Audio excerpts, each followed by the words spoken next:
بسم اللہ الرحمن الرحیم۔ رب اشرح لی صدری ویسر لی امری واحلل عقدۃ من لسانی یفقہوا قولی۔ السلام علیکم ورحمۃ اللہ وبرکاتہ۔ آج کا ہمارا سبق ہے سورۃ البقرہ کی آیت نمبر 131 سے لے کے 135 تک۔ ہم اس کا ترجمہ اور تفسیر کرتے ہیں۔ جب کبھی بھی انہیں ان کے رب نے کہا فرما بردار ہو جاؤ، انہوں نے کہا میں نے رب العالمین کی فرما برداری کی۔ اسی کی وصیت ابراہیم علیہ السلام اور حضرت یعقوب علیہ السلام نے اپنی اولاد کو کی کہ ہمارے بچوں، اللہ تعالیٰ نے تمہارے لیے اس دین کو پسند فرما لیا ہے، خبردار تم مسلمان ہی مرنا۔ کیا حضرت یعقوب علیہ السلام کے انتقال کے وقت تم موجود تھے جب انہوں نے اپنی اولاد کو کہا کہ میرے بعد تم کس کی عبادت کرو گے؟ تو سب نے جواب دیا آپ کے معبود کی۔ اور آپ کے آباء و اجداد حضرت ابراہیم علیہ السلام اور حضرت اسماعیل علیہ السلام اور حضرت اسحاق علیہ السلام کے معبود کی، جو معبود ایک ہی ہے، اور ہم اسی کے فرما بردار رہیں گے۔ یہ جماعت تو گزر چکی، جو انہوں نے کیا وہ ان کے لیے، اور جو تم کرو گے وہ تمہارے لیے۔ ان کے اعمال کے بارے میں تم نہیں پوچھے جاؤ گے۔ یہ کہتے ہیں کہ یہود نصارہ بن جاؤ تو ہدایت پاؤ گے۔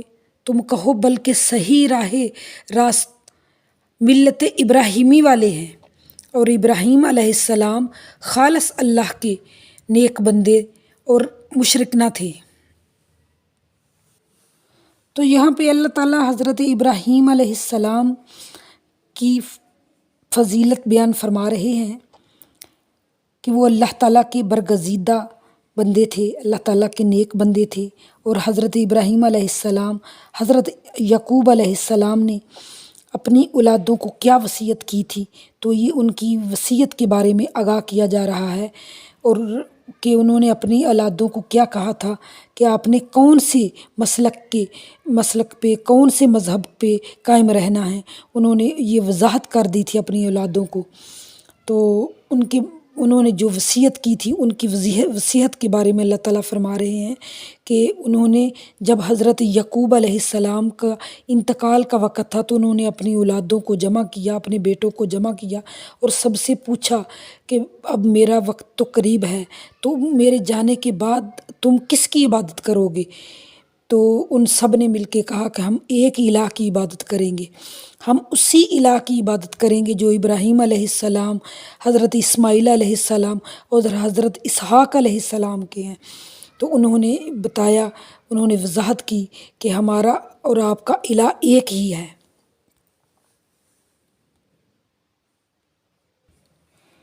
تو یہ بھی یہود کو کہا جا رہا ہے کہ تمہارے آباء و اجداد میں جو انبیاء صالحین ہو گزرے ہیں، ان کی طرف نسبت کا کوئی فائدہ نہیں۔ انہوں نے جو کیا اس کا صلہ انہیں ہی ملے گا، اور تمہیں نہیں اس کا صلہ ملے گا۔ تمہیں وہی ملے گا، تمہیں اس چیز کا صلہ ہی ملے گا جو تم نے کیا ہے۔ اس سے معلوم ہوا کہ اسلاف کی نیکیوں پر اعتماد اور سہارا لینا غلط ہے۔ جو نیک عمل ہمارے آباء و اجداد کرتے ہیں یا ہمارا کوئی بہن بھائی کرتا ہے تو اس کا صلہ انہیں کو ملے گا، ہمیں نہیں اس کا ملے گا صلہ۔ تو اصل چیز جو ہے وہ ایمان اور نیک عمل ہیں، جو پچھلے صالحین کا بھی سرمایہ رہے ہیں، جو پچھلے انبیاء علیہ السلام صالحین کے لیے بھی تھے۔ تو ہمارے لیے بھی ہمارا جو ہم نے کرنا ہے، ہمیں اسی کا صلہ ملنا ہے۔ قیامت تک آنے والے انسانوں کی نجات کا واحد ذریعہ یہی ہے کہ ہم دین اسلام کو قبول کر لیں اور اسی پہ مر مٹیں۔ اللہ تعالیٰ ہمیں اور آپ کو دین اسلام سمجھنے کی توفیق عطا فرمائے۔